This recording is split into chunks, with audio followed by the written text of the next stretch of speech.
مسلم کی حدیث میں ہے کہ عقبہ والوں میں سے ایک شخص حضرت حذیفہ سے جھگڑ رہا تھا اور حضرت حذیفہ نے اس شخص کو منافقین میں شمار کیا، تو کیا کسی کتاب حدیث میں اس شخص کا نام آیا؟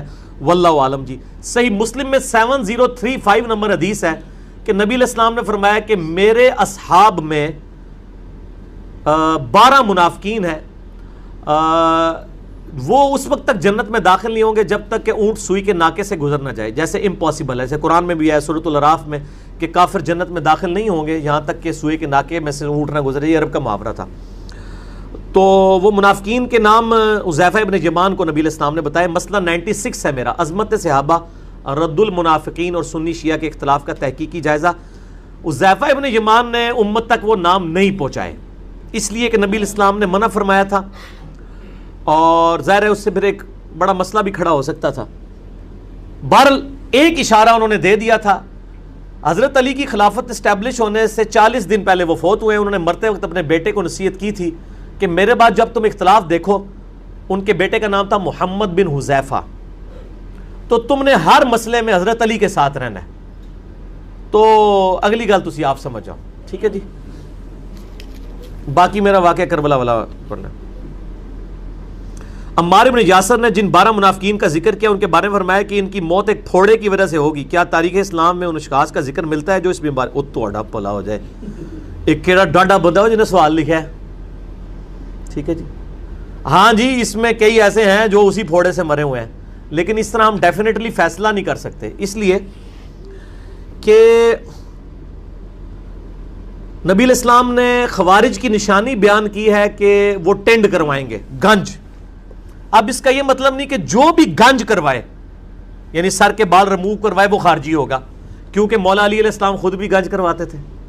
ابو داؤد میں حدیث ہے کہ مولا علی کہتے ہیں کہ جب سے میں نے نبی علیہ السلام سے سنا کہ جس کا ایک بال بھی غسل میں خشک رہ گیا اسے عذاب دیا جائے گا، میں نے اپنے سر کے ساتھ دشمنی کی، میں نے اپنے سر کے ساتھ دشمنی کی، میں نے اپنے سر کے ساتھ دشمنی کی، اور میں نے بال اس طرح پھروا دیا۔ حضرت علی رضی اللہ تعالیٰ عنہ اس طرح پھرواتے تھے۔ تو خوارج کی ایک نشانی یہ بھی ہے۔ تو یہ نہیں ہوگا کہ جو بھی اس طرح پھروائے گا وہ خارجی ہوگا۔ ہاں یہ کہا جا سکتا ہے کہ جو خارجی ہوگا نا وہ اس طرح بھی پھرواتا ہوگا۔ تو یہ پھوڑے والا جو ہے یہ بیماری ظاہر ہے کہ یہ کینسر نما ایک دوبیلا پھوڑا ہوتا تھا۔ اب وہ ظاہر ہے کہ آپ یہ تو علماء سے پوچھ کے چلیں، ان علماء سے ہی آپ جا کے پوچھیں کہ نبی علیہ السلام کے ساتھیوں میں سے کون سے لوگ ہیں جو دوبیلا پھوڑے کی وجہ سے دنیا سے گئے ہیں۔ تو اگر ان کی منہ سے جھاگ نکلنا شروع ہو جائے، کانوں سے دھواں نکلنا شروع ہو جائے، تو آپ سمجھ لیں کہ وہ آپ کو نام نہیں بتائیں گے۔ تو میں نے تو ویسے ہی نہیں بتانا آپ کو، یہ اپنے علماء سے پوچھ کے چلیں۔ یہ کہتے ہیں نا علماء سے پوچھ کے چلیں، تو آپ علماء سے پوچھتے ہیں۔ اچھا ایک طرف یہ آپ کو کہتے ہیں ہم سے پوچھیں، جب پوچھنے جاتے ہیں تو اینج پہ جاندے نے اگوں اللہ دے بندے ہو کہ وہ جس طرح سورۃ الاعراف ہی چاہیا ہے کہ اللہ نے علماء سو کی مثال دی ہے کتے کی سی کہ وہ زبان آمتا رہتا ہے، اور واقعی آج بھی اسی طرح ہی ہوتا ہے کہ وہ بنی اسرائیل کے تو علماء صرف زبان آپتے تھے، تو مطلب آگے پتہ نہیں کہاں تک اتر آتے ہیں۔ تو چلے ہم اس نے ظن رکھتے ہیں، آپ جن کو علماء حق سمجھتے ہیں ان کے پاس جائیں گے، جی آپ نے یہ جو پھوڑے کا نام ہے دوبیلا، حدیث نمبر ہے صحیح مسلم میں 7035 انٹرنیشنل نمبر کے مطابق، مسئلہ نمبر 96 میں موجود ہے، وہ آپ دیکھ لیں اور آپ اپنے علماء سے پوچھ کے چلیں کہ یہ کون ہے، ٹھیک ہے جی۔ اگر آپ کے علماء یہ کہیں گے باتیں نہیں کرنی چاہیے تو ان کو کہیں کہ اس کا مطلب ہے are you trying to teach your profit, یعنی آپ کیا اپنے نبی کو یہ سمجھانا چاہ رہے ہو کہ یہ باتیں نہیں کرنی، کیونکہ ہمیں تو نبی علیہ السلام نے بتائی ہے نا۔ آپ دیکھیں یہ چند لوگوں کا دفاع کرتے ہوئے اپنا ایمان سے ہی، مجھے مولانا ساق صاحب کا ایک جملہ یاد آ گیا، پہلے تو میں ان کو کوٹ نہیں کرتا تھا، لیکن ظاہر ہے کہ اب تو میں نے چونکہ جب کافروں کو کوٹ کرنا شروع کر دیا ہے تو میں ان مسلمانوں کو کوٹ کیوں نہ کروں کہ جن کی وجہ سے کتنے مسلمانوں کی اصلاح ہوئی ہے۔ تو مولانا ساق صاحب یعنی اکثر کہتے تھے وہ یار نبی نال ٹکر لینی جے یہ گلاں نہ کر کے، نبی تو انہوں دس کے گیا تے تسی آ رہے ہو گلاں نہیں کرنی، اللہ دے بندے ہو نبی نال ٹکر لیندے ہو۔ بھائی اسی تو نہیں نبی نال ٹکر لیندے۔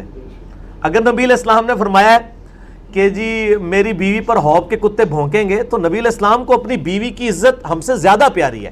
اگر وہ امت کو یہ حدیث بتا کے گئے ہیں تو یقیناً آپ بتا گئے ہیں، ہم نے بھی اسی طریقے سے نقل کیا اور آگے بیان کی ہے، ٹھیک ہے نا جی۔ اس میں کوئی گستاخی نہیں ہے، یہ اسی طرح کی گستاخی ہے جیسے کہ جی قرآن اتنی پاک کتاب ہے تو یہ شیطان کا نام نیور کیوں آیا ہے، کڈو، تو کوئی نکال سکتا ہے؟ قرآن میں اللہ کے بعد سب سے زیادہ نام جس کا ہے وہ شیطان ہے، کسی پیغمبر کا بھی نام نہیں 3 دفعہ آیا. ہاں سارے پیغمبروں کے نام جمع کریں نا، جتنی دفعہ ریپیٹ ہوئے ہیں اس سے زیادہ شیطان کا نام آیا ہوا ہے. تو آپ کو نکال سکتا ہے اس کو، حقیقت ہے ایک. اسی طرح نبی علیہ السلام کی جو حدیث ہے وہ حقیقت ہے. بہرحال امام بخاری امام مسلم سچے لوگ تھے، انہوں نے نقل کی ہیں. اب میں یہ نہیں کہتا کہ امام بخاری امام مسلم کے بعد میں ہی سچا جمیا ہوا، میں کہنا وہ سارے سچے نے جنہوں نے پرنٹنگ کر دے تھے انہوں نے میرے تک پہنچا دیتی ہے. میں سارے والے اس نے ظن رکھتا کہ سارے ہی سچے تھے، انہوں نے میرے تک یہ کتابیں پہنچائی ہیں. مولا کا مطلب دوست ہے. آپ مولا علی تو کہتے ہیں، مولا ابو بکر، مولا عمر، مولا عثمان نہیں کہتے. بالکل آپ جھوٹ کہہ رہے ہیں جی. میں نے درجنوں لیکچروں میں مولا ابو بکر، مولا عمر، مولا عثمان کہا ہوا ہے، میرے درجنوں لیکچر میں موجود ہے. یہ آپ بالکل جھوٹ لکھ رہے ہیں، توبہ کریں، آپ نے میرے بہتان لگایا ہے. مسئلہ 55B دیکھ لیں، میرے درجنوں لیکچروں میں موجود ہے. آپ نے نہیں سنا، آپ یہ کہیں گے میں نے سنا نہیں، یہ کہتے تو آپ نے یہ دعویٰ کسی کے بارے میں کرنا بالکل غلط.